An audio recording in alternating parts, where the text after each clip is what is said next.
on the way to these calls, you notice the ding. They're updating when they're on the way to a call. They get all the information from the call takers out of dispatch. You probably familiar with that. And they just shoot it to us as we're en route. I actually like it because it just lets you know what you're kind of walking into. And then, sometimes you get on the scene and be something totally different. Yeah. You just never know till you actually get there and assess what's going on. And all that depends on the caller and the call taker. Yep, all that. There you go. Exactly. We're going through 4205 Hewitt Street, and it is a domestic dispute between the caller here.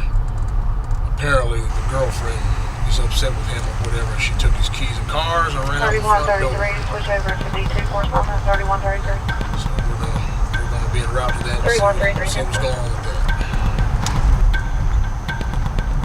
This domestic here, I got a funny feeling we're gonna have to actually go into this guy's house. So we'll just assess it when we get there. Yeah, this is on the West Philly Avenue. Caller involved in the middle of chasing a female. The female's now inside with him. Correction, the female's inside with her, the caller. And the caller advised she's 232 with a shotgun. And advised she's pointing it at the door to keep the male from coming inside the residence. That spawned out of military concept of the warriors battling the wolf, protecting the flock. And it kind of transfers over to a lot of any career that is public safety driven. Police, obviously, fire, us, in that we're there for the protection of those that need our help. And it may not be protection to prevent something bad from happening all the time. A lot of times from our end of it, it's after things have gone wrong, and so we're coming in to kind of help them. So in a way, collectively we're all sheepdogs, and now that has become a moniker for police, fire, EMS, but can easily transfer over to anyone who's in a public safety or humanitarian type profession. Really, I mean, to dumb it down, I think a good officer is an officer that has good intentions. There's no perfect officer out there. Everybody's human. Even if I have the best of intentions, I'm going to make mistakes.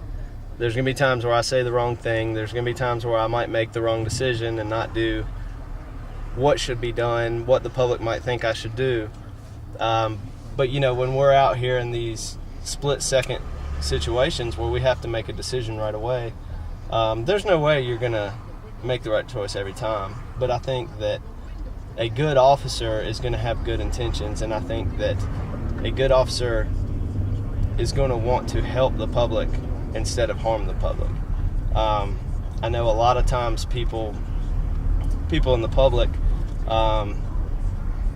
view certain crimes as not as big of a deal as others, which,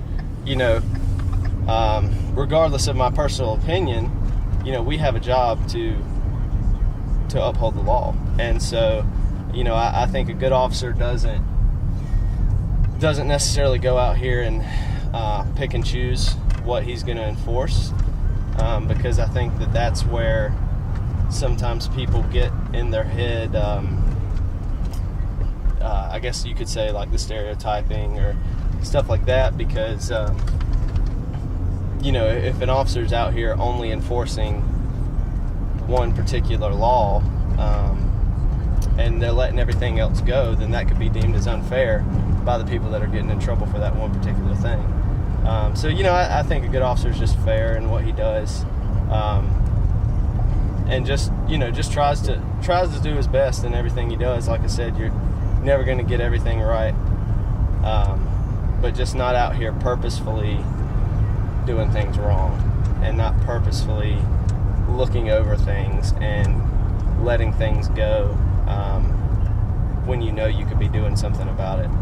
A good rule of thumb that I have is, if there's something I have to second guess myself on, it's probably, like, if I have to second guess whether I should do it or not, I probably shouldn't do it, and I think that, when we go through training, we're trained in using discretion. We're trained about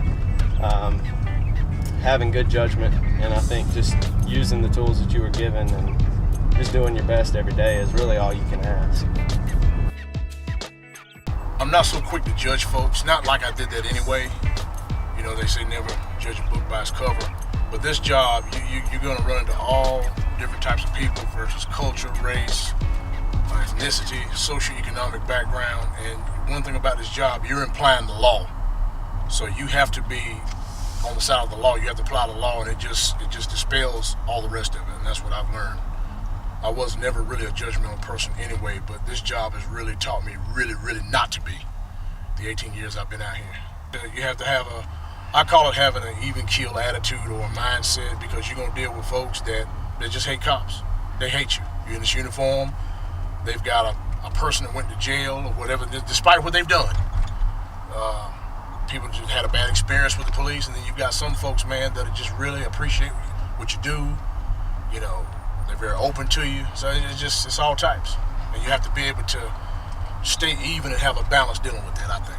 One thing that I learned to do, and I've learned, and a lot of the younger officers are out here now, they're learning to do this. One thing I've learned to do is you have to keep your emotions and your passions under control. I mean, I've walked in calls and I've had this as a bad call. You understand, you're dealing with people, when they call us, the situation has gotten out of hand because now we're here. So you have to understand, when you walk in that house or whatever you're dealing with, somebody just going ape, you know what, or what have you, you've got to keep your passions and emotions under control and really just listen to what they're saying. As long as they're not violent or physical towards you, you just have to stay calm. Okay, ma'am, sir, how can I help you? Okay, all right, just calm down. What's going on? Let's get to what we need to do. Why am I here? And you start into that. And most people will compose themselves and tell you what's going on, and then you're going to have some that just not going to do that, and you have to deal with it. But again, you have to keep, it's my own opinion, you have to keep your passions and your emotions under control in those situations to effect an arrest or find out what's going on.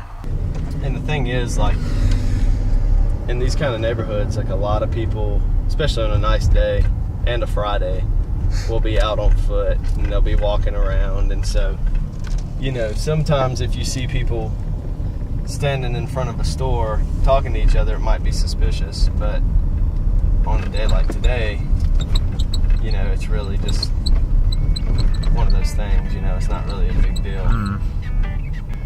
We'll go talk to him. Let's see.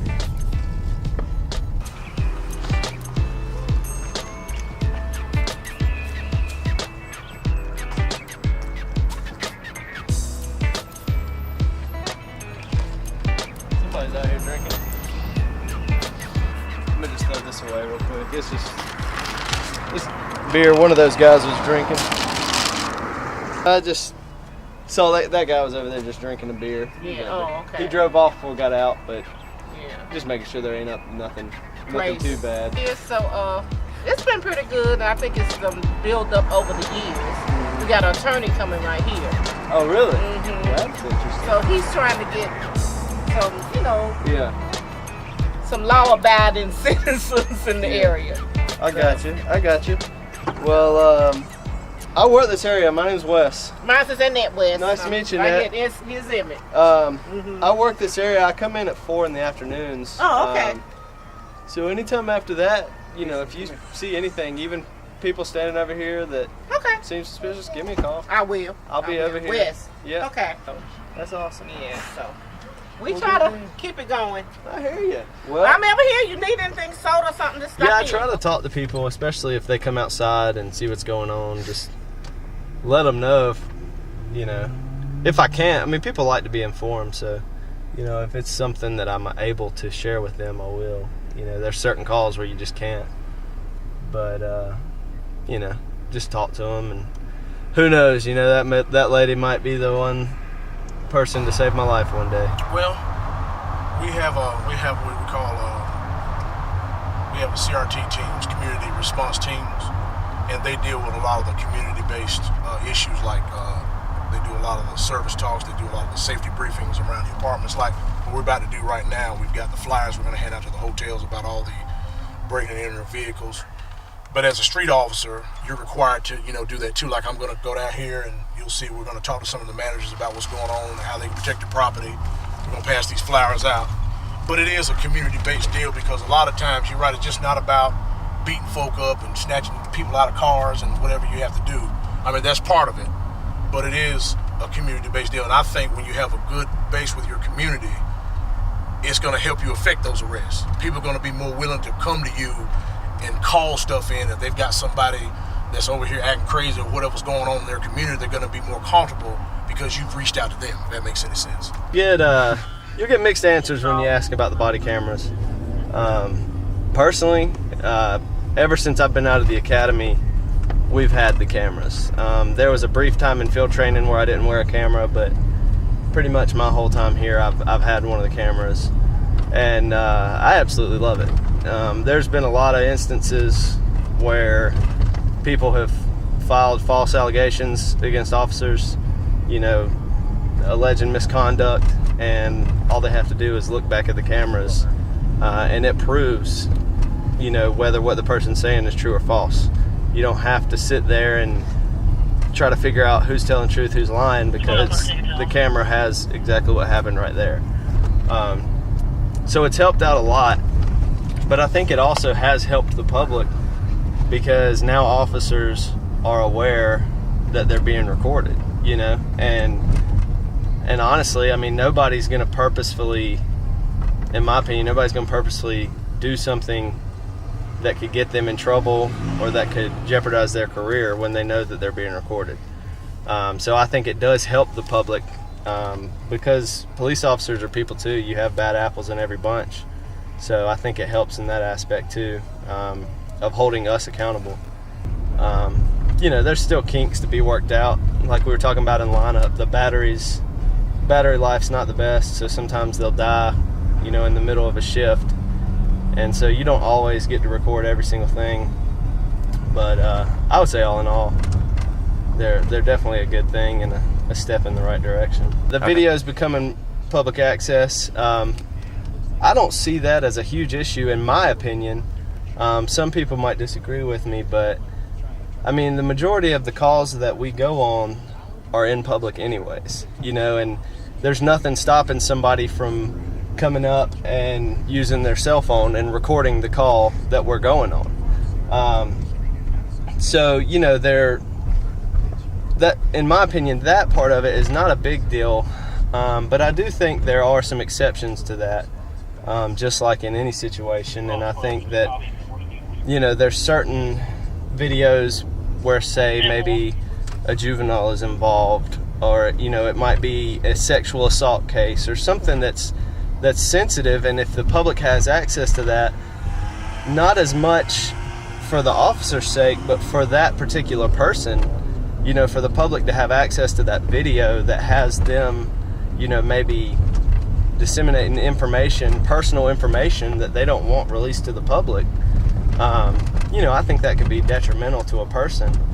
I know the public wants access to the videos to make sure that the police are doing everything right and according to the law, but I do think that the people on the other hand need to be taken into consideration as well, because there are certain calls that we go on where we're dealing with people's situations that they might not want the general public to know about, and as a police officer, I'm not gonna go talk to somebody about them being in an abusive situation. I'm not gonna leave that call and go post it on Facebook. But if the general public has access to these videos, there's nothing stopping people from doing stuff like that. And so I think that needs to be taken into account. If they do a filter. Yeah, I think they need to draw the line on certain situations. We deal with a lot of family disturbances, and when you get on the scene, you usually have a single mother, and I don't mean nothing by this. Again, it's just a cause and effect. And a lot of times you've got kids that are they're disturbed, they're angry at their home life, they're angry at their living situation. Drugs and stuff's a big part. Some kids don't have a good self-esteem about themselves, and it just, like, again, it's a cause and effect. When you don't have a good self-worth or a good self-esteem about yourself, unfortunately, you're going to do stuff that maybe you wouldn't do. You're going to try the dope. You're going to do this. You're going to run around with the wrong crowd. So when we get on the scene, we still have to enforce the laws, whatever law has been violated. But again, you find yourself sometimes, I know I do a lot of calls, I will affect the law and affect arrests all day, but sometimes you actually end up being a counselor to some of these kids, or some of the families. We have a CRI service that is very good. It's called Child Response Initiative that we're able to implement when we go on these domestic calls, especially family domestic type calls, which we can do a referral to them, and they're very good at getting child protective services or getting the family help or jobs and all that kind of stuff. It's awesome. I'm in favor of it, and we utilize that system a lot. Just advised he was outside, and I'll check with the call taker for a description of the mail in his name. This is a stolen rental car in front of us. Car 1131. Car 1131. It'll be Spring Garden, Pomona. It's gonna be a white Chrysler, Pennsylvania tag, coming back as a stolen rental car.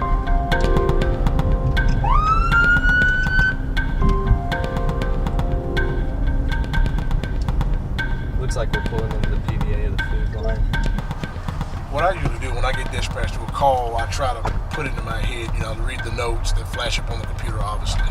But then I start rehearsing, okay, when I get on scene, this is what I need to do. I need to do this, and then to make sure this and that and the third. I do like a kind of, it might seem kind of corny, but I do like a rehearsal in my head of what I need to do. And then when I get out there, it just kind of flows. If that makes any sense. At the very beginning, you saw the very first thing I did was got him out of the car and put him in handcuffs.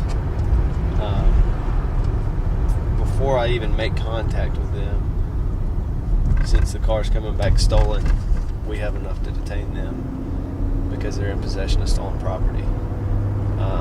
So that's why immediately, before we do any talking, anything like that, go ahead and get them in handcuffs, get them detained, and then we can assess the situation. But if the car is stolen, like this one turned out to be, you never know who's in it, you never know why they stole the car, you never know their intentions.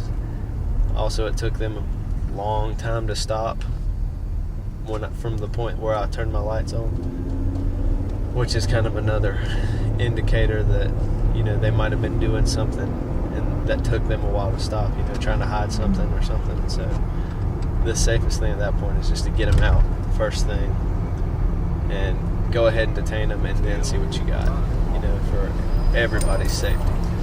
So that's kind of why we did that. A little bit. I can see it. What's his name? I just like when people touch it. Like, find out. Okay. And then, where is he at right now? There is a message for you. I just got to do that by the way. Hold on to your ID, okay? Do you have a driver's license or just ID? 1331. Who was it? If you can respond to Union and Dick, we're assisting with assistant 1242. Outlet 31 at 1038. I got picked up, so I don't know, like I got to be handcuffed. 31, signal 50. Huh? I got to be handcuffed because I ain't doing anything wrong. I'm telling you right now that vehicle's coming back is being stolen. I got picked up from that vehicle like 10 minutes ago. I understand. Like, I don't live here. I live in Charlotte. There is a message for you. So I don't know. Just got hang tight for me now. How you got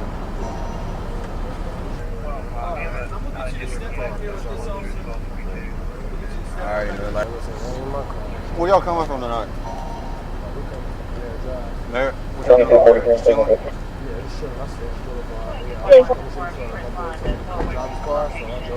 Okay. Who's your boy? I told him already. Huh? I told him. Okay, that's alright. Alright, so he knows. Cool. 208 to signal 50. Alright. How long you known him? 2264 is out with me. We're signal 50 out one.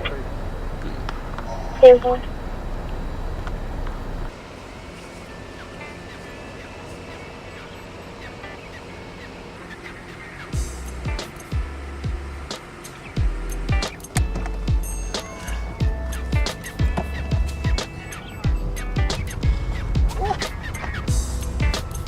You hitting it big. What you? They had a blunt wrap up front. I think they were probably about to start rolling one. On all three, but the roadie, I don't know which one the roadie is. We're showing active probation. Okay. Good deal. Temple. Firming the hit. Basically saying, making sure that this stolen entry is still valid. And then once they confirm that, they'll send it to the jail to show the magistrate. That way when we come upon them with charges of possession of a stolen vehicle, they'll have that confirmation already. He said, I was talking to him, I said, what'd you say? Or he said, what'd you say? And, he said, what'd you say, Mama? I was like, don't call me Mama. Oh, that's what he called you? Oh, boy. Your guy's falling asleep in the backseat of your car. You can tell being arrested this ain't his first time. That he's 1055? Huh? Either that or he was so nervous, and now that he's caught, his adrenaline's just dumping and he's tired. I asked him if he had anything to drink tonight, and he said yeah. So. Oh, I'm sure. Okay. All right, thank you, ma'am. Process the car and have it towed. Okay. Then I'm gonna have somebody come out and get it, and they're gonna put it in one of our lots or whatever. And they're gonna send one of their tow trucks out to get it. They're gonna come process the car. They're gonna take pictures of it, maybe fingerprints, that kind of thing. And then we're gonna have a tow truck come get the car. And they're gonna tow the truck, and then the rental company will come later and pick up the car. So, has been confirmed. Now, stolen doesn't necessarily mean they ran up in there and stole it. It could be something as easy as they were supposed to have it back by Monday and now it's Friday and it's still not back, so they reported it as stolen.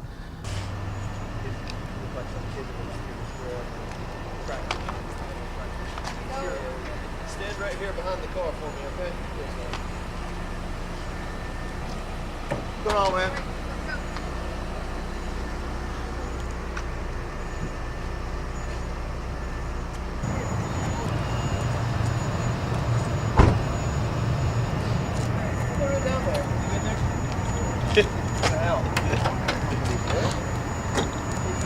That was cold as hell. I've never been there. Which one goes?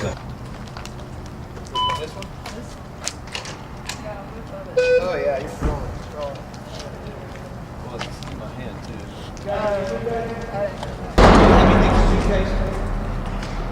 Between your butt cheeks. We're gonna find it. Alright, we'll go in a second.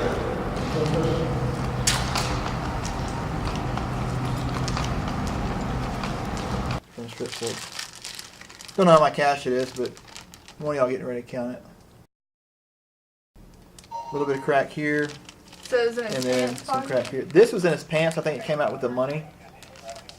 And then this was in his drawers, which that might actually be heroin. I don't know. It's a different color, but it's hard. I'm watching a lot of stuff on TV, so now I'm an expert. Oh, are you? Okay. The fact he had it 2 different spots makes me kind of want. What else did he have on the Barcelona? Okay, I did not search him. It was the other guys that were out there with me. But they did not. They said he was clean. I have not personally searched him. He was in your car. Did you search him before he got in the car? Yeah. Mm-hmm. You searched him? Yeah, Well, for... Okay. So let's just say, but if he doesn't have anything... He's not on him- innocent. Right. Neither one of them claim it. So neither one are claiming it. He claimed that he smoked weed earlier. He just said he has nothing to do with this. What charges are you going to make it based upon this? PWISD. I'd charge him both with that and the other stuff just with this guy because it was obviously on him. Okay. And then also, I'm just going to cite him for... And Well, actually, I can just add... the stuff in court, if he wants to man up later and say that it's his, then he can man up and say that it's his. If not, then he can have his buddy hold the charge for it too. Okay. So he can. Their lawyers can talk about it and figure out how they're going to do that. But Go for it. Actually, what would be efficient would be if you could count the money. It's dope money. They wad it up, throw it in their pocket. So, It's not. I mean, tax money would be all nice, like in a money envelope, or all nice and orderly and stuff. 'Cause that's how the bank gives it to you when you cash a check. Dope money's all wadded up and all strung all over the place. And just shoved in In your different pocket. wads. Yes, because you make a delivery of your product, and then they just shove the money in their pocket. Then I wouldn't even test what he's saying is Molly. The TV's paying off, man. Good job. I would test the other stuff now. Which one? The The white one, stuff? the one that I'm saying is crack. Yeah. Just to see if it comes back as scheduled to. Okay. But he's still saying the weed is not his. That was in the car. So they'll both hold that. Too bad for Mr. Innocent here. Mm-hmm. His mama's not going to be very happy. Yeah. What is that, about a couple ounces of weed? They're not bad buds. That's probably an ounce.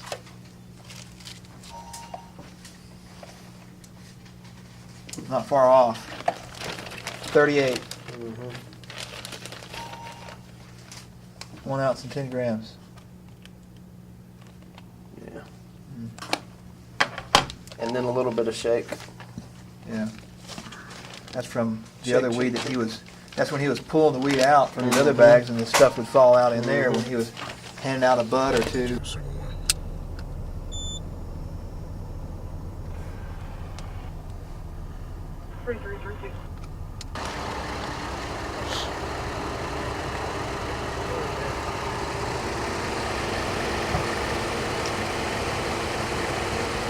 Everything all right? Just checking on you. Everything all right? Okay, all right. Okay. That's sad. That's sad. That lady has nowhere to go. Car's okay. She's homeless. We've dealt with her before. And it's literally, she has nowhere to go. It's really sad. But like I said, this is more of a welfare check. We're just checking on her well-being. She's okay. She's in the car asleep. The car doesn't return stolen. No other discrepancies with the tag. And we're moving on.